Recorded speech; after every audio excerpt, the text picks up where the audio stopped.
There's a way to die with a smile on your face. There's a way to die with a frown on your face.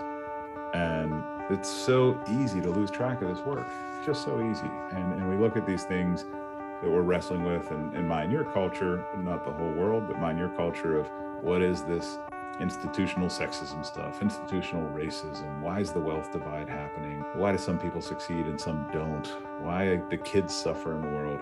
I think it's the aggregate of people not living intentionally. And that sounds strong, but it's just when you walk around and you aren't being an ethical being, it's an old word, but ethics is what do I do with this power I have? It's kind of the only question that matters in life.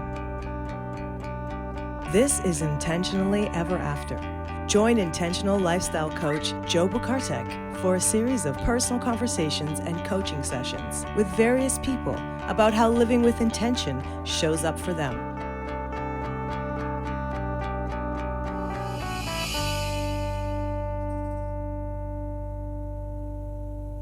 Greetings, everyone. Welcome to another episode of Intentionally Ever After. Today, I'm very happy to be joined by my guest, Shawn Meredith. Shawn, welcome. Thanks, Joe. It's great to be here. Yeah, great to have you. Shawn, would you kindly introduce yourself to folks? Absolutely. So I'm Shawn Meredith. I'm in a similar field to you. We're both coaches. We met that way. So I've been doing coaching since 2013. Prior to my life as a coach, I worked as something called a ecosystemic family therapist. It meant I did family therapy in the living room with everyone at once. It was more akin to sports refereeing than, say, couch therapy, but great job. I got it young out of school, kind of didn't know what I was walking into, but learned tons. Spent some time in the middle as a leader in that organization, and then leveraged into coaching, which I do full time now. Outside of that, I am married, 2 kids, 2 dogs, living the midlife dream, and just farming some kids. Nice, very nice. Shawn, to you, what does it mean to live intentionally? I just love that question, and I'm trying to figure it out. So living intentionally, I guess my current definition is it's got something to do with your values, identifying those, even knowing what those are. They're always changing, growing, evolving, switching. So you got this moving target on that end, and then trying to just bring that into reality. I think for me, it's just a constant effort. It's constantly it's like sailing a sailboat. I heard some people say, you're just always, where am I at now? Where am I heading? And tacking along the path. And I think that's kind of a current definition. And then what does that mean in your small behavior is a big part of it as well. So how do I live that in almost every moment? And I don't mean that in a intense way, more of a gentle way. Gentle but active way. Yeah, great. Gentle but active. Yeah. So if I'm to ask, I love the definition. Can we apply it to Shawn the guy? What is your current active definition? What does it look like? What does it look like? Fear, trembling, falling, failing. Right now, it's so hard right now for me, Shawn the guy. I got 2 young kids. I'm trying to work my career, which mostly I'm independent. I have a coaching practice with a partner, but it's not a salary job, so it's kind of everywhere. My wife does this similar stuff. She's a therapist. She owns a therapy practice, and we just every day can be that cliche of the Groundhog's Day. You wake up. This morning I woke up tired. Had to get kids out of bed, get them on the school bus, run back, get to my first coaching session. Right now, Shawn the guy is trying to live intentionally by thinking about, when am I going to cut my grass? When am I going to work out? When I got to get on the treadmill, running a race on Sunday, am I prepared? When I got to get the kids off the bus, going to my brother-in-law's to build a grill with him. And I got a coaching proposal I'm working on. So living intentionally is trying to hold on to those goals. And it's just so overwhelming even to think about. Well, I'm glad I could bring that to you this morning. Yeah. Hold on as I write down my to-do list for the 15th time. Yeah. Beautiful. Actually, that I am curious about what kind of process. How do you process through those intentions? Right, those are ongoing, as you said. Like building the grill. Once you've built the grill, you no longer have to build that grill. As they continue to come in, you have ones that you can get used to and expect. The kids' school schedule, for one, being tired on a Monday, perhaps being another. But what process works for you, even if not yet ideal? I'm a real work in progress with that. I've never been organized. And I know that's a whole topic, and I really try not to judge it, but I am more of I'm one of those folks that are just great in a crisis. And I'm very calm. I tend to be very centered, and it's a downfall because I do well with urgency, and these things can kind of fall off the map. So right now, really, I'm a pen and paper guy. So if you could see my desk here, I've got multiple totally chaotic to-do lists. Here's one on a post-it note, and then a notebook, and a system. And what I do is I have a system on my work desk, and it cannot be touched. So if the 7-year-old wanders in here and liberates a piece of paper, I'm ruined. So, I'm ruined. It's a fragile system. It's a very fragile system, but it's mine, and I really try to own that. I really try to accept that. I also think that I tend to be pretty contemplative. I really like what the mindfulness folks are doing. I think sometimes that gets so academic. I think for me, I try in the mornings and the evenings just to day. And in the mornings, it's more of a proactive, what do I want to get done? What do I want to do? What's ideal? And then in the evenings, it's not critical. I think you can get critical of oneself. For me in the evenings, it's what do I need? What did I get done? What didn't I get done? In the sense of what needs to carry over. What do I need to push to tomorrow? And how do I just do that a little more intentionally? But again, it's hard in the light of, is everybody up and activated, and next thing you know, it's 10 p.m. and nobody's been to bed, and so on and so forth. It's an effective but fragile system. Mm-hmm. Sure, but effective, to your initial point there, right? It works for you. Oh yeah, absolutely. And I really try. I think when I was younger, I always tried to judge it. I tried to think of some ideal. This is how organized people are supposed to look. This is what they're supposed to be like. And luckily, I've gotten old enough that I just don't care, and I lean into my system. You lean into it. Yeah, you've embraced it. I love it. What is one change in habit that for you has had an exponential payoff? Change in habit. I am a fan of the calendar method. So I'm not very big on technology, and there's so much wonderful technology, but there's something about me that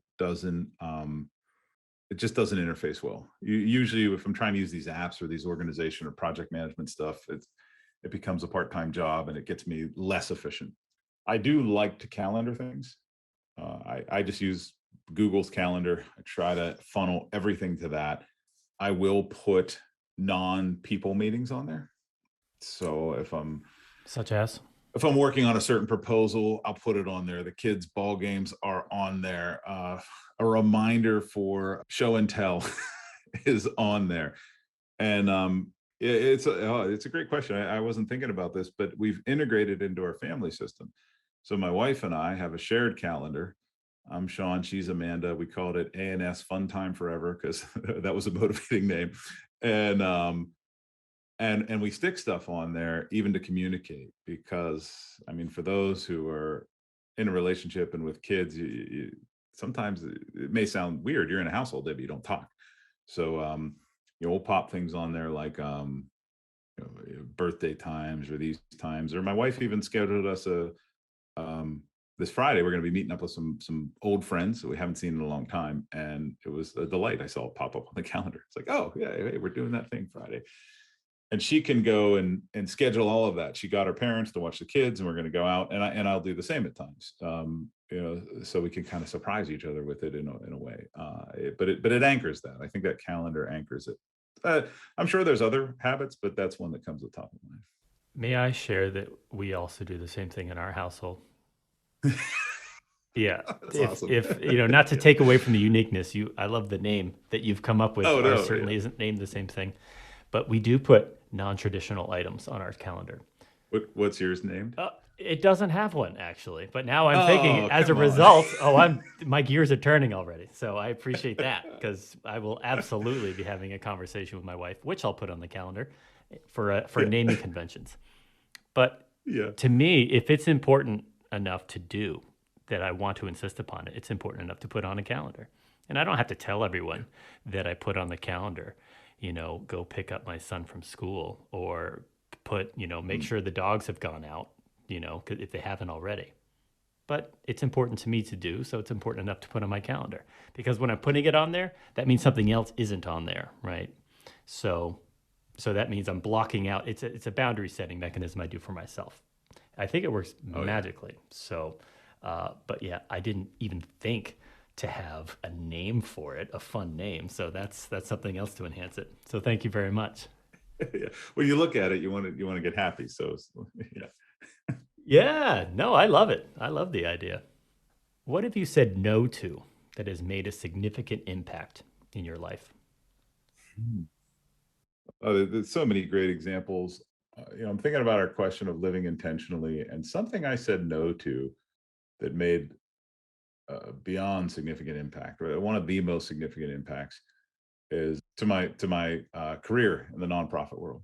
I was good at what I did. I was receiving about every 3 years promotions. I eventually sat on our leadership team. I was reporting into our executive director, which is similar to the CEO in the nonprofit world, and was really a candidate to kind of take that over. That's where my career was going, that I could have easily been running some nonprofit at this point. And originally I reached out to coaching, probably similar to a lot of the folks you work with, where it just wasn't feeling right. And at the time I thought, maybe I'm not leading right. Maybe I don't really know how to manage this stuff. This was around 2012, something around there. And I got interested in coaching to try to help myself. So I thought, I'll go learn how to lead better. I'll learn how to do this. And maybe I'm just not loving it because I'm not doing it right, which was somewhat true. There was a lot of skill I gained. But then I went and got a certificate and I just kept justifying it. It was interesting at first. I wouldn't admit I wanted to be a coach. I was just justifying it like, I'll go get this year-long certificate because that will help my resume. And I still remember I was working out of my basement and my first kid was born. The second one wasn't on the way yet, but we had an intention to have a second one. And I was working my 9-to-5 job, well, more like I was a leader. So it was, 7-to-7 job. And then at nights I was coaching some people and trying to ramp up this practice. And I hit a point where I couldn't do it all. And in my head, I was so anxious for my family. I just felt that I needed to provide, and I had a certain salary coming in. And we just had this baby. And I was so darn anxious about my family's wellness financially. And I eventually hit enough critical mass where I was gaining kind of enough coaching clients to cover that, but it wasn't totally there. And I told my wife, hey, I think I want to quit my job and go all in on this coaching stuff. And her response was, it's about time. So, so I think there was a lot of, I wasn't saying no to the right stuff in there. You said boundaries on the calendar. I wasn't setting boundaries. I wasn't living intentionally. I wasn't sitting in my values. I had a great mentor who would just kept knocking on that door. He was telling me, hey, listen, I walk this path that you're walking, and I wasn't happy. He used to tell me a story. He said that I'd be driving to work and I'd have to throw up on the side of the road because I was so anxious. Nudge, nudge, Shawn, hint, hint, you're going down that path. And, I didn't hear any of it. I was like, oh, good story, Bob. Sure. So I think I said no to that future, and that's so anxiety producing, especially because it was my identity. And I was, somewhat the heir to the throne, so to speak. I was really just tracking on that path. And when I said no to that and went down to the bottom of the coaching career, that was tough, but it was life-changing. But you felt like it would be worth it at some point. Yeah, in the long term, but also in the short term, I was just a better person. When you're living intentionally in alignment with your values and your goals, you're just nice to be around. I think my wife's response of "it's about time" was because she was sick of me. I'm not going to say that I don't relate. How about that? Yeah. I don't not relate. So, and the woman is wonderful and supportive, and she was enduring a lot at that time, to lovingly just waiting for me to figure it out and get it through my head. So I think it's just the danger of not living intentionally, that you may have whatever you have, the car, the house, the status, the job, but you're just going to feel incomplete. Yeah, that's a powerful feeling. And to feel it for long enough, knowing that you're on this path for success, quote unquote, and yet something, it doesn't feel right. Yeah, it's such an elusive feeling too. Like it's like a general malaise. It hurts somewhere. I don't know Yes. where. Right. It's like a low food allergy or something. It's like, why do I just feel a little crappy all day? Oh, it's this Yeah. red dye number 5. Who would have thought that? Yeah. So what would you tell to your former self? Obviously the story of you, being on the side of the highway throwing up wouldn't work for you. Knowing what you know now about this elusive feeling, how would you convince yourself back then when you were in the midst of it? I think that is such a personal thing, and I'm not saying private. It's such a personal thing, and you and I know this in ourselves, but also in our coaching, that what is going to be that frame? What's going to be that thing that knocks this person out of their I don't know, bad habits or whatever you want to call it. For me, I've always had this blind sense of duty that I really just go attaching to things I shouldn't. It's just strange all-in dedication. And I think that's a good quality. At the same time, it can really get me locked into dead ends in the maze. I just bang my head on the wall. I think I needed permission to I needed permission to not be that guy. I needed it's like a changing of the guard. I find when I get in these situations, I need someone to be of we got this. We don't need you. And I'm rough drafting this here, so I don't know if this is extremely clear. The in the situations, I can think of other ones in my life. Out of college, I was in a dead end relationship. Not anything because of her or me. It just we were young. We were engaging in this thing idealistically, and we were great friends. We just probably weren't a great couple, but it just took so long to get that through my head, because I'd flip the switch of, this is me now, this is my thing, this is my identity. And I stopped listening to myself. I stopped listening to those cues of, am I really happy? Is this really driving my purpose and meaning? And I also have a bad thing that I can usually be effective in those spaces. So I don't even get that feedback loop of lack of success. So it's more of a slow internal death of spirit. So it's yeah. Yeah. So you can be successful, but feel like garbage, right? Yeah, exactly. Yeah. And look great from the outside. And then people don't help because they don't know that internal climate, and they kind of counsel you into inaction. They counsel you into, hey, you got this and you got that. I love this term that's emerging in our field, toxic positivity. Mm-hmm. That's a thing. Yeah. And we do it to ourselves. So yeah, but the answer to that question, I think that I needed someone to speak to that. Like, it's okay to give up on this. Nobody even cares, and they didn't. It was funny. I came back to that organization, and they were, I was like the guy looking in the window, like, I remember I used to be here, and they were all like, who's this guy? So nobody even cared anyway in the long run. Isn't that interesting? Right. Yeah. Yeah. It's almost like, I wonder if you feel this way. It's like you needed permission to do it, to change your focus, change your definition of success, even. Yeah, I think so. But when you just said that, what pinged for me was, that idea. I needed permission. I did, but the real interesting question is, who the heck did I need it from? That's the hard thing, because here I had this wonderful mentor giving me permission, and my wife giving me permission, and my background, and I worked in therapy, and this gets in deep in psychoanalytic at times, but it's this idea of, how do we give ourselves permission to be who we are and not who we think we should be? There's a great Amanda Palmer song called "In My Mind," and the lyrics are just amazing. And it's her kind of singing about this way we go through this ideal. We start with this ideal version of ourselves, and somewhere in middle age, we're kind of wrestling with it. And then when we get older, the refrain at the end, it's great. She goes, who would ever have thought I don't want to be who I want to be? Who would have thought I don't want to be who I want to be? And I actually just want to be this other person. And I think for me personally, that's where I know I get stuck. We all get stuck in different places of the maze, but that's where I get stuck time and time again. And at this age, I just have faith I kind of get stuck there. Like, okay, Shawn, you're doing that thing you probably do. Right. So now it's part of a process, right? Because you know that you catch yourself doing it. It's like, oh, here I am. I know that I'll get through it. Yeah, it's part of a process. It's a habit. It's a pattern. Call it whatever you want. And it's really why I love our field. When I start with coaches at this point, I can tell them I do this thing. Hey, watch out for this thing. I need you to call me on this thing. And they have that objective view. And if I have that trust, and now I kind of start early because I've just done this stuff so long that I can say, if you and I were coaching, I'd be like, Joe, I'm going to come in totally locked in this worldview, and here's how you bust me out of it. Yes. And it's just like, let's just shortcut all of this. Yes. I have to do that with a therapist or a coach. I said, this is what you have to call me out on, because I'm going to come in controlling the narrative. So I need you not to let me do that. Yeah.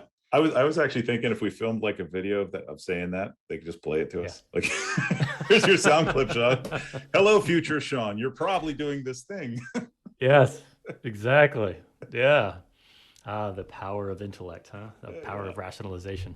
I was actually just reading an article. People love who is he, Marcus Aurelius and his meditations, and it sounds so mystic, and people love it. But he has actually a diary. He was writing it as a diary, and he didn't intend anyone to read it. But someone noticed that when he was trying to get himself to shift, his tense in the writing would shift. He would talk about himself in the third person.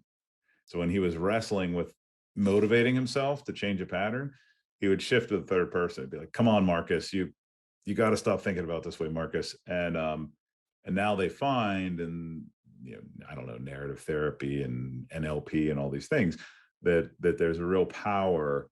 And I guess I use some of that. Like when I'm going to a stuck place, I'm like, all right, Shawn, what are you doing here, bud? Let's get out of this. It's like a self-talk strategy. Yeah, I like that. May I admit something to you, and only you? No one else listen. Okay. Please. I use my clients as a system for myself to make sure that I'm living intentionally, right? Because I am constantly working with them and talking to them and working through things that they're working through. And it's a constant reminder to myself. It's like, damn, that really applies to me, doesn't it? And so by the next time I meet with that person, I set a goal to have worked through my own shit, right? Yep.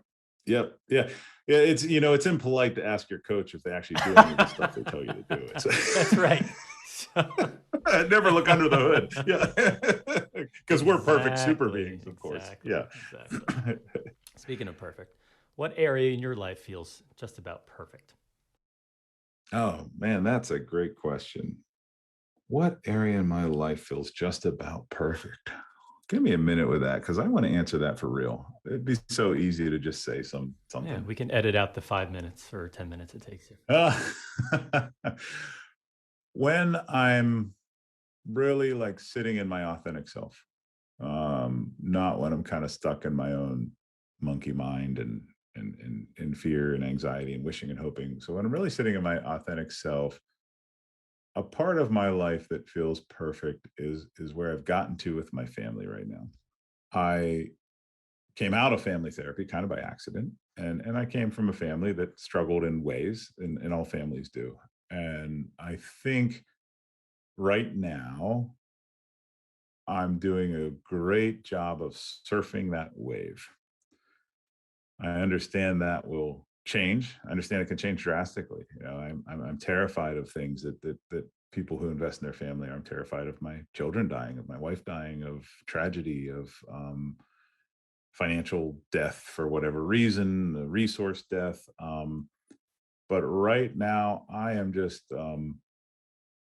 that's what comes up for what's just at a great balance point. I don't like to think about perfect in a linear sense. That question to me does not land as what part of your life's done. It's never done. Um, what spinning plate is just spinning perfectly at this moment, where you look up in the chaos and go, there it is. At least one spot is spinning. I think right now it's the family, and not that there's not room for improvement. There constantly is. We're trying to make a chore chart for our kids, and I'm trying to be a better husband and a present dad, and they all are now sleeping in sleeping bags in our room for God knows what developmental reason. And we're just trying to be cool with that. But yeah, it's if I'm really, mindful and present, I don't need anything else in there right now. That's what perfect means to me. I don't need anything else. I'm satiated. I'm full. It's a pretty good definition. Yeah, I just made that up, so we'll see if that Yeah, well, holds. But yeah, this is recorded for posterity, so we'll just play this back on a loop as well. Yeah. Well, I think it's important because perfect, people come to coaching all the time, and because of the way it's sold sometimes is they say, make me done, wave your magic wand. And I think it's this weird American, mostly, I don't know if it's Western ideal, that there's this magical retirement where there's no effort. Get me to the point where there's no effort. Right, where I've done all the work and I can just enjoy the fruits of my labor, kind of thing. Fruits of the labor. And that's not perfect. I mean, that doesn't exist. And it's also not perfect. I think perfect to me is more like harmony. Am I in harmony? Am I in tune? Yeah. And I like your metaphor of surfing the wave, because talk about an external situation, a bunch of external parameters of the wave. You're not in control of the wave, but you're in control of how you're navigating and handling it. Oh, yeah. Yeah, absolutely. I love playing in the ocean. I actually don't surf, but I call it like wrestling with waves. You go in the surf and you stand there where you're kind of waist deep and you're just getting clobbered by this force of nature, and it's relentless. It doesn't stop. And it's fun and it's exhilarating, and you're in that space, and it's like you get this moment of peace, and then a wave clobbers you, this moment of peace. And my family always vacations to the beach, so there's some romanticizing here, but when we go to the beach, I go right into the waves, and it's meditative for me. And it's one of the things I like, as I've been teaching my kids to do it, is when that wave hits, there's this strategic way of relinquishing control. And if you don't, and I did this once, you get curled up and your face gets smashed off the floor. What happened to me once, I walked out and my brothers were all standing there horrified. And I'm like, what's up? And they go, you need to go in the house right now. And I walk in the house and my face was just drenched in blood. I had cuts everywhere because it just scraped it on the ocean floor. And I wasn't the give and take of life. The give and take of life. It's just so symbolic to me in that moment. I love spending time there. It's such a great reminder. Yeah. Oh, you give me some great metaphors to use. What beach is this, so we can all avoid it, so we don't get our faces stressed? That one in particular, I think that was the Outer Banks in North Carolina. But yeah, that's fair. Who is someone you admire, and what do you admire about them? I'm tempted to go historical and big, but maybe I feel a sense not to do that because that's just easy. I think right now I've been working on, as I mentioned, I'm kind of a disorganized person by nature, and there's a lot of reasons for that.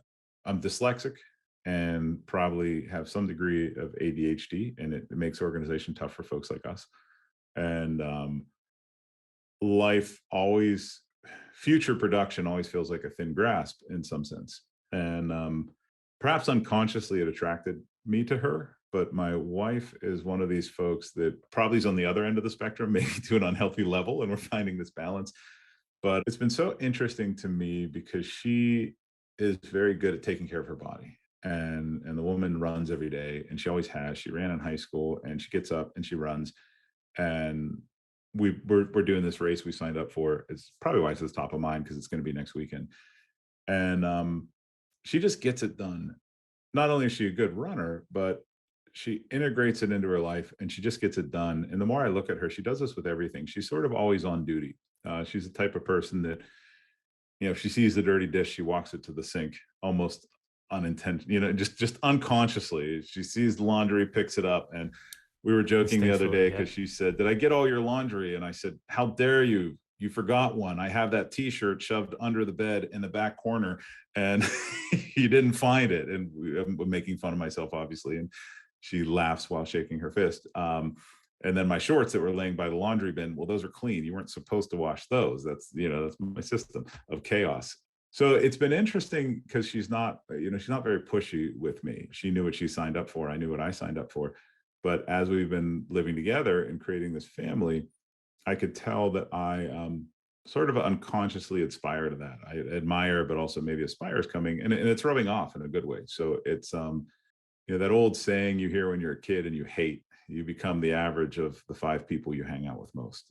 And I think when I first heard that, I was a kid of the 90s and it was all about grunge and Rage Against the Machine. And I raged against that, no, stick it to you, old men. But it's true. That's right. Yeah, I've really been enjoying for the last, decade. We're so immediate in this life. We don't say things like the last decade I've been working on this. I think that's important. So probably for about the last decade, I've been enjoying trying to live life her way a little bit, just to see what that's like. Yeah. Early returns. What do you think?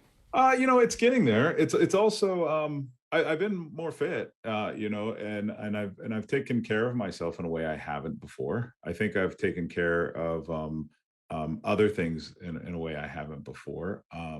It's also interesting because it's illuminating to the things that are more my solid self and aren't going to shift, and it's made it okay with that. And we understand that the fancy term in family therapy was a complementarian marriage, where you complement each other's skills. You play to the strengths, and so we lean into that.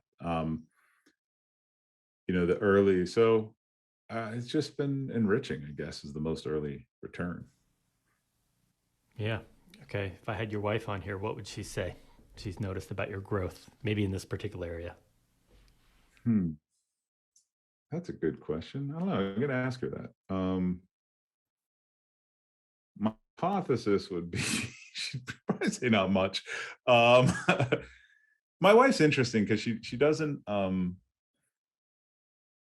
She really does a good job of not needing us to change a lot. She's not one of these folks that she'll be happy when we're a certain type of person and she'll be unhappy when we weren't. She doesn't sort of use that emotional leverage that some folks do, which is, I'm not judging that when I say that.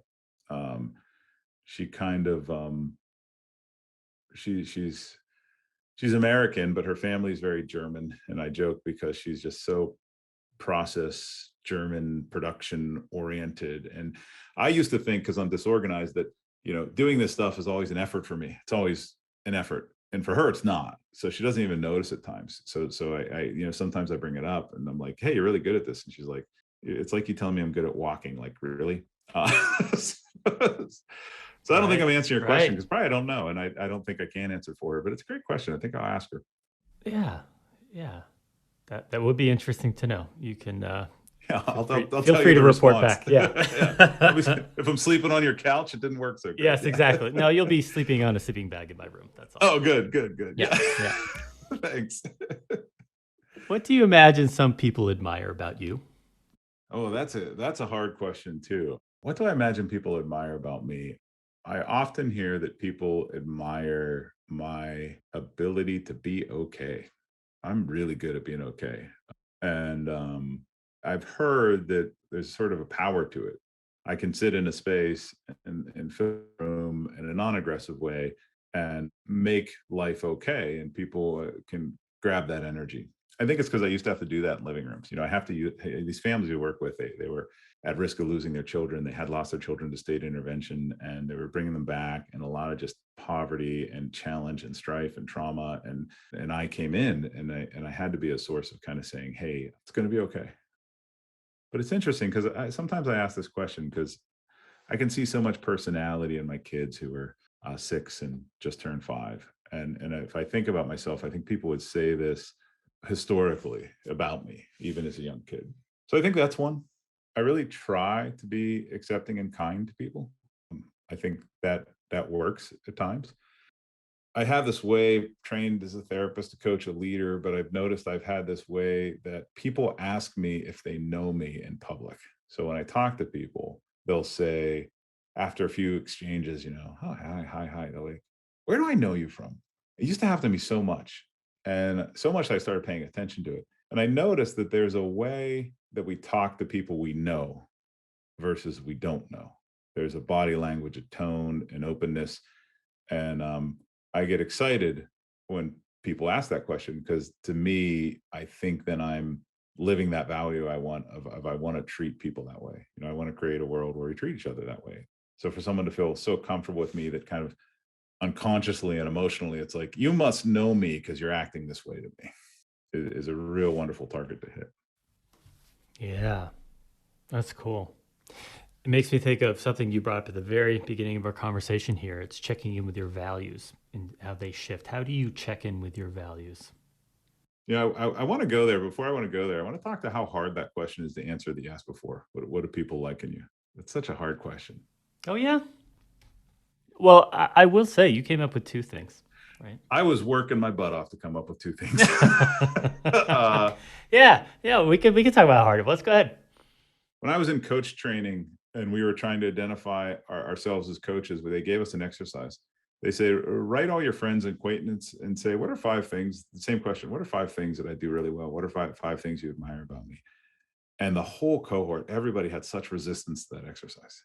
I think it's that fear of, am I going to be outed? That imposter syndrome, that fear of, am I going to be kicked out of the tribe?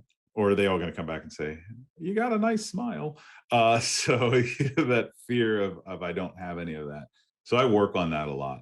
And I'm just saying that because I hope that folks listening to that, when they see these, raffling off these questions, there's a lot going into being able to do that. And of course, now, I don't know if you've noticed the trending, this word narcissism. Everybody loves calling each other narcissists. And I don't totally love it because it's a misuse of the word, but it's also just name calling, and narcissism is rooted in a whole different thing. But I think we're afraid of that. If I say that, if I can say I'm good at this and this, then am I a narcissist? And that's a swear word in this day and age. So anyway, I just wanted to appreciate that's such a hard question to answer for a lot of folks. I'm sure some it isn't, but for me, it's really hard to answer. And I think for other folks, it is. Oh, I thought you did a masterful job of it. And might I also note, you do have a lovely smile. No, thank you. I work on it daily. Yeah, good. You can tell. But you did ask the values. If that's relevant. Yeah, I'm curious. I think you got to name them. I'm a firm believer that if you can't name it, you can't change it. So real simple values exercise. You see these anywhere. You can Google them. They come up quick, but you got a big list of these words that are sort of meta in a way. They'll say things like loyalty, justice, security, these conceptual words. So I did that exercise with myself. I do it with my clients. I do it with friends and family. I think that it's the remnant of the old, medieval family crest. You used to see these shields that bravery, courage, honor. Companies do it with mission, vision, values. I tell people, and I tell myself, it's a compass when you're lost in the wilderness. So when you're not sure what to do and you're not feeling great, you and I talked about that elusive, I think languishing is the new cool kids word. The languishing feeling is values can be a compass to get you out of that wilderness. And so I check in on those. I think at this point, I check in more so reactively when I'm feeling that languishing. Maybe that's not great, but that's just what I've fallen into. And you got to make an effort. Or if I had coaching t-shirts, they'd say, it's not random. And the back would say, don't let it be random. So I think the biggest thing we talk to folks about in your work on living intentionally is just stop pretending like it's random. And that's a really big question. So if it's not random, then what is it? So then I got to know my values and I got to live intentionally, and everything about, do I drink that 3rd cup of coffee or not today can be an intentional decision. Absolutely. Yeah. Sorry, that's the sound of my gears turning right now. Turn away. Yeah. It happens. It happens from time to time. Shawn, I've really appreciated the time with you. Is there any thoughts that maybe have come up or a question you want to revisit around in the name of intentionality or otherwise? I think one thought is just how important this work is. I mean, really, what else are we doing? You wake up, you're alive, a conscious being on this earth for X amount of time. And sometimes this is dramatic, but sometimes I tell people, there's a way to die with a smile on your face. There's a way to die with a frown on your face. And it's so easy to lose track of this work. Just so easy. And we look at these things that we're wrestling with and mine your culture, not the whole world, but mine your culture of What is this institutional sexism stuff, institutional racism? Why is the wealth divide happening? Why do some people succeed and some don't? Why do kids suffer in the world? I think it's the aggregate of people not living intentionally. And that sounds strong, but it's just when you walk around and you aren't being an ethical being. It's a old word, but ethics is, what do I do with this power I have? It's kind of the only question that matters in a way. I think I gotta go. My brain, it just, yeah, beautiful. Masterfully said. I love it. So let me leave it at that if we can. I can't handle much more like that. That's brilliant. Shawn, thank you very much for joining me and your really careful consideration of these questions. I really appreciate it. Oh, I've loved it. Thank you. I always find so much value in these kind of conversations. So thanks for having me. This has been Intentionally Ever After, hosted by intentional lifestyle coach Joe Bukartek. If you would like to have your own intentional conversation with Joe on or off the air, visit intentionallyeverafter.com. Thanks for listening.